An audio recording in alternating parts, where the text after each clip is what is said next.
Добрый вечер. В эфире информационный выпуск Амшикшара. Сегодня в программе. Достойное место в судебной системе страны. Арбитражному суду Абхазии 20 лет. Увеличены пособия по уходу за детьми, утверждены размеры ассигнований и предельная численность ряда министерств. Репортаж заседания правительства.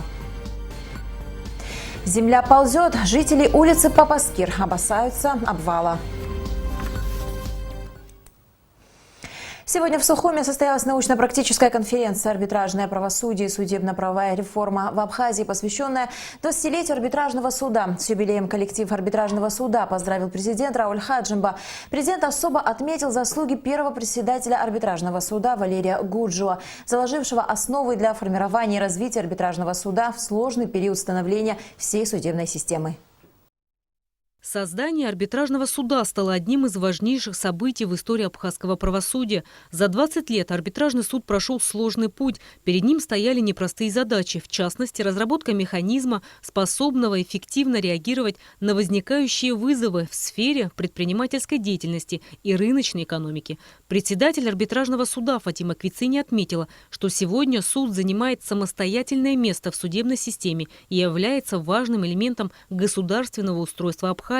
Деятельность арбитражного суда строится на основе принципов законности, независимости судей, равенства организаций граждан перед законом и судом, состязательности и равноправия сторон, гласности разбирательства дел. За эти прошедшие 20 лет арбитражный суд из двухзвенной структуры разрешения хозяйственных споров перешел в полноценный суд. Суд, состоящий из первой, кассационной и надзорной инстанции. Все это явилось следствием проводимой в стране судебной реформы. Хочу отметить, что арбитражный суд не только относительно молод, но и удивительно компактен, оптимизирован так, чтобы имеющимися силами решать задачи возрастающей сложности. С юбилеем коллектива арбитражного суда поздравил президент Рауль Хаджимба. Глава государства особо отметил заслуги первого председателя арбитражного суда Валерия Гурджуа, заложившего основы для формирования и развития арбитражного суда в сложный период становления всей судебной системы. Арбитражный суд Республики Абхазия на протяжении уже 2 десятилетий постоянно совершенствуется. Менялись функции и задачи, но он всегда оставался на страже защиты прав и законных интересов государства и хозяйствующих субъектов.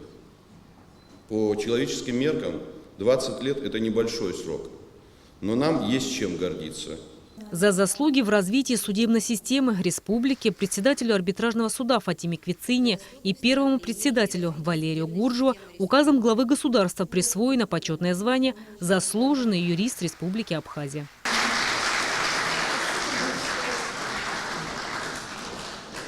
Валерий Гурджуа отметил важность проведенной судебной реформы. Он убежден, что судебная реформа дала возможность работать судьям честно и справедливо. Вот эти реформы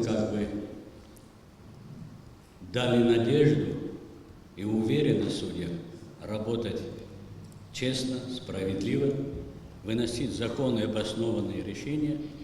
И вот эти действия ветвей власти, законодателей, исполнителей власти, что они пошли навстречу судейскому сообществу, обязывает нас ко многому. Именно восстановить доверие в народе, и решения не только должны быть законными, но еще выноситься, и чтобы моральное качество было судей наших. Народное собрание наградило арбитражный суд республики почетной грамотой парламента страны. С юбилейной датой арбитражный суд поздравили представителя Верховного суда, Национального банка, Генеральной прокуратуры. Поздравляем вас и весь коллектив арбитражного суда Абхазии с юбилейной датой, 20-летием со дня образования арбитражного суда Республики Абхазия. Арбитражный суд вносит весомый вклад в развитие судебной системы Абхазии, обеспечивая экономическую безопасность государства, конституционные права граждан и законные интересы организаций. Убежден, что дальнейшая ваша деятельность будет способствовать укреплению законности и правопорядка. Желаю вам и всему коллективу арбитражного суда крепкого здоровья, счастья и благополучия. С уважением, генеральный прокурор Республики Абхазия, старший советник юстиции Зураб Шотович Ачба. В ходе научно-практической конференции был презентован видеоролик «Арбитражный суд. 20 лет». Зачитаны доклады, в которых были затронуты вопросы и проблемы судебной системы. Декан юридического факультета АГУ Сергей Смыр представил доклад на тему о некоторых вопросах судебной реформы в республике. Сергей Смыр отметил, что судебная реформа – это не вчерашний день, процесс продолжается. Он подчеркнул огромную заслугу парламента и главы государства в проводимой работе. Вы знаете, что с принятием нашей Конституции в 1994 году, в общем-то, судьи избирались бессрочно, и это требование Конституции проработало у нас буквально до 1999 года. Проводя референдум, гражданам нашей страны было предложено высказать свое мнение о сменяемости судей. И, как вы знаете, в 1999 году, 3 октября, такое решение было принято гражданами, и срок полномочий был установлен в 5 лет. Далее, уже в 2014 году депутаты нашего парламента изменяют данную норму и устанавливают срок полномочий судей в 10 лет. Депутаты парламента, в общем-то, обосновали такое решение с 5 до 10, чтобы судебная ветвласть она была более самостоятельная. Сергей Смыр особо отметил, что сегодня в арбитражном суде работают 9 судей, 8 из которых выпускники Абхазского государственного университета. Рената Шака, Алексей Гухава, Абхазское телевидение. С 1 июля 2017 года ежемесячное пособие по уходу за ребенком в возрасте до 1,5 лет станет больше на 1000 рублей и составит 3000 рублей в месяц. Такое решение принято на заседании Кабинета министров сегодня, 6 июня. Более 30 вопросов в повестке дня, 2 из которых были сняты, 1 отправлен на доработку. Члены правительства утвердили штатное расписание министерств и ведомств, а также размер бюджетных ассигнований на 2017 год. Какие еще решения приняты Кабинетом министров, расскажет Ирина Аршба. Первым вопросом повестки дня утвержден новый порядок постановки на налоговый учет юридических лиц и индивидуальных предпринимателей, а также предельный 3-дневный срок постановки на учет в налоговом органе. Согласно принятому постановлению, всем налогоплательщикам должен быть присвоен идентификационный номер и введен их реестр. Данный закон предусматривает порядок представления заявления и предельный пакет документов, необходимых для получения бланка ИНН. Кроме того, вводится код причины постановки на учет, предусмотренный рядом документов, в том числе законом о государственной регистрации юридических лиц, и предусматривается замена бланка на всей территории Республики Абхазия по всем видам налоговых платежей и сборов. С небольшими поправками правительство утвердило положение о лицензировании оценочной деятельности, согласно которому определены порядок лицензирования, требования и условия осуществления оценочной деятельности. По представлению Министерства здравоохранения, Кабинет министров принял постановление о порядке уничтожения наркотических и психотропных средств. Препараты из этой категории, которые оставались после смерти больных, раньше подлежали уничтожению. Отныне в связи с острой нехваткой подобных препаратов при условии сохранения их герметичности и срока годности они будут возвращаться государству. В соответствии с действующим порядком эти препараты нельзя было применять в дальнейшем. Но учитывая, что сейчас по техническим причинам есть такой небольшой сбой, и принято решение, чтобы можно было, кроме того, это бюджетные средства, принято решение, что если целостность этих лекарств не нарушена, то есть маркировка в порядке и так далее, чтобы Министерство здравоохранения, учитывая их состояние, имело право принимать решение о том, что эти лекарства можно было использовать. С 1 июля текущего года ежемесячное пособие отпуска по уходу за ребенком в возрасте до 1,5 лет станет больше на 1000 рублей и составит 3000 рублей в месяц.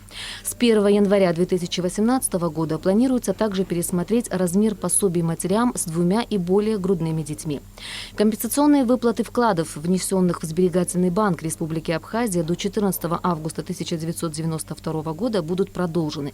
Из числа прошедших регистрацию с 1 апреля 2003 года по 20 января 2004 года компенсация будет выплачена гражданам, родившимся до 1970 года включительно, семьям погибших и инвалидам Отечественной войны народа Абхазии Абхазии, а также наследникам граждан, родившихся до 1960 года включительно.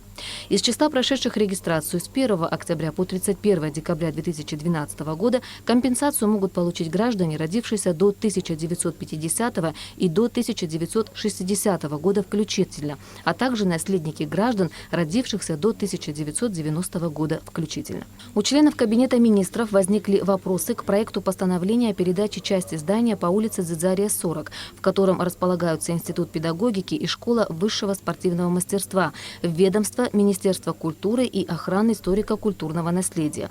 Для последующей передачи в пользование части этого помещения Государственному ансамблю танца Абхазии «Щаратын». В итоге законопроект был отправлен на доработку. Члены правительства одобрили постановление об условиях приватизации некоторых объектов госсобственности. Кабинет министров одобрил ходатайство администрации Гагарского района о предоставлении фирме «Солнечный берег Инкит» земельного участка площадью 2,5 гектара в Пицунде в постоянное пользование для строительства санаторно-курортного объекта. Ирина Аршба, Ильдар Дамиров, Абхазское телевидение. Сегодня премьер-министр Беслан Барцыц представил коллективу Министерства здравоохранения нового руководителя. Тамас Цахнакия ряд лет занимал должность заместителя министра и недавно возглавил Сухумскую республиканскую больницу.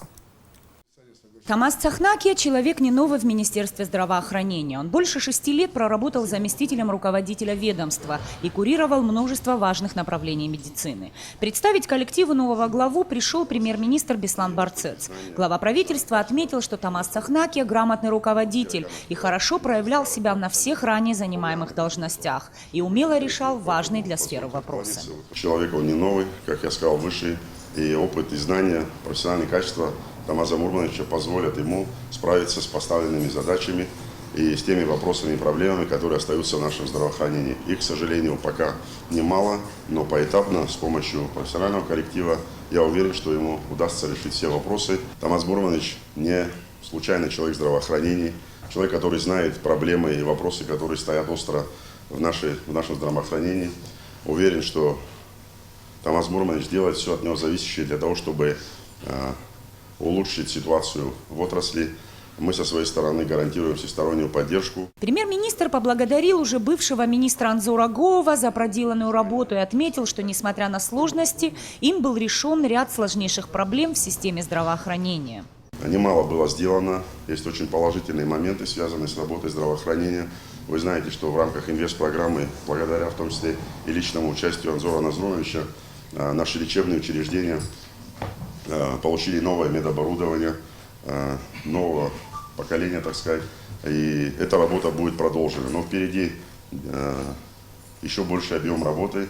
Уверен, что Анзор Назрунович, как только ему здоровье позволит снова быть в строю, он будет также вместе с нами продолжать эту работу. Тамаз Мурманович и Анзор Назрунович не один год работали вместе, и в дальнейшем уверен, что всегда вы будете вместе реализовывать те программные задачи, которые стоят перед Министерством здравоохранения. Анзор Гоов выразил благодарность коллективу, с которым проработал несколько лет, и пожелал успехов Тамазу Цахнакия. Он напомнил о планах, намеченных ранее, и выразил надежду, что Тамазу Цахнакия удастся создать в Абхазии кардиоцентр.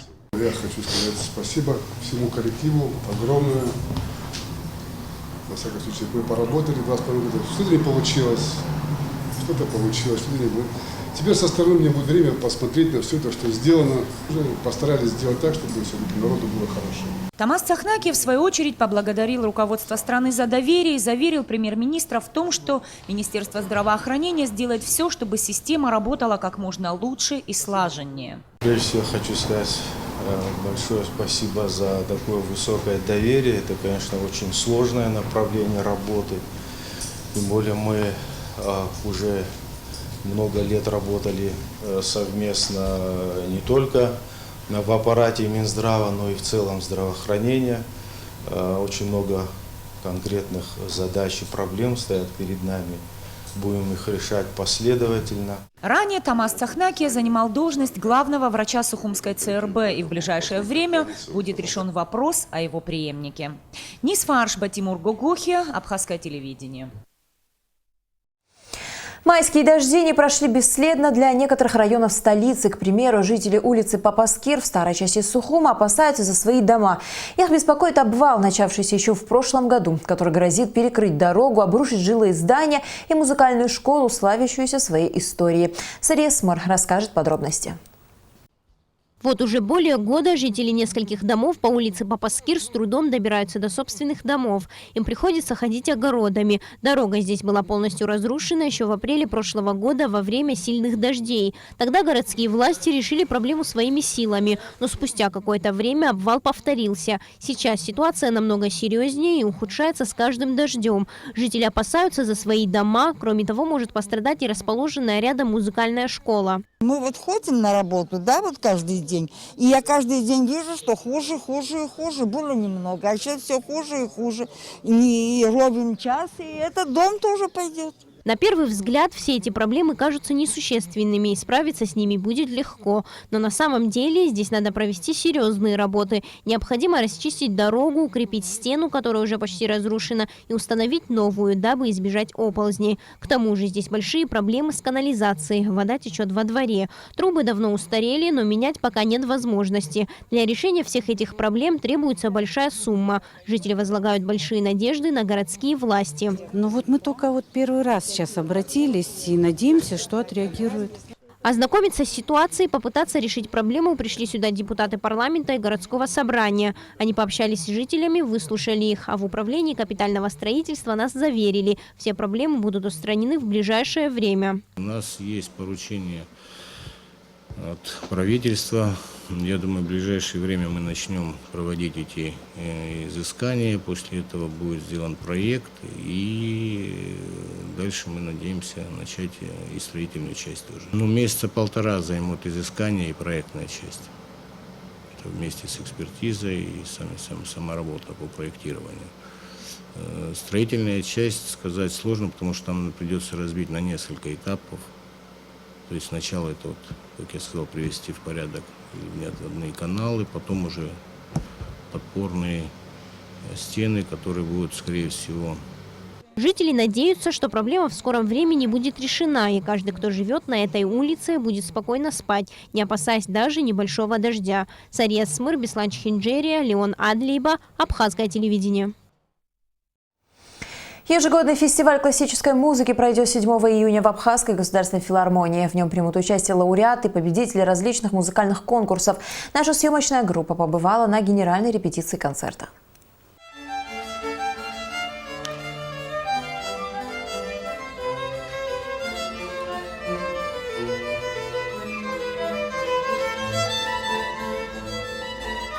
Для юного скрипача Вячеслава Станкевича предстоящий концерт очень важен, потому и волнителен, ведь ему впервые предстоит выступить на большой сцене.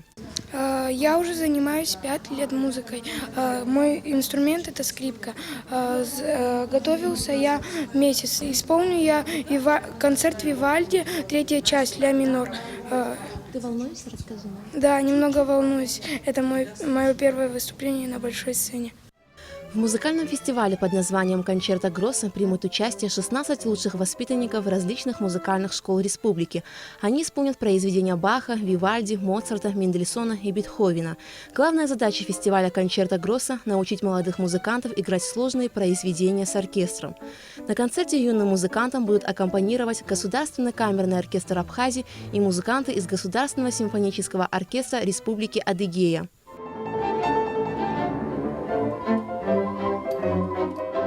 В фестивале классической музыки юные музыканты будут играть на различных инструментах – флейта, саксофон, пианино, виолончель, скрипка.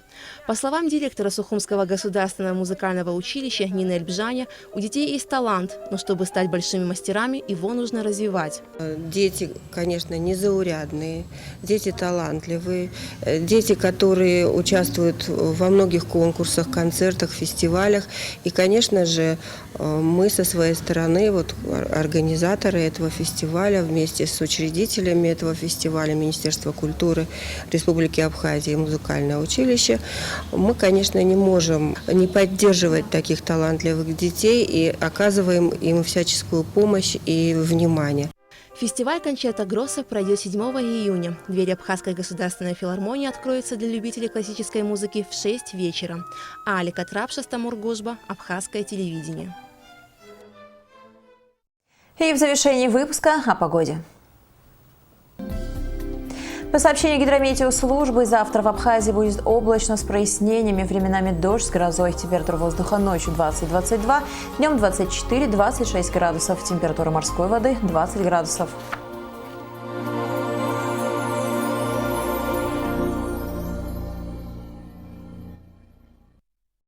На этом наш выпуск завершен. До скорых встреч в эфире.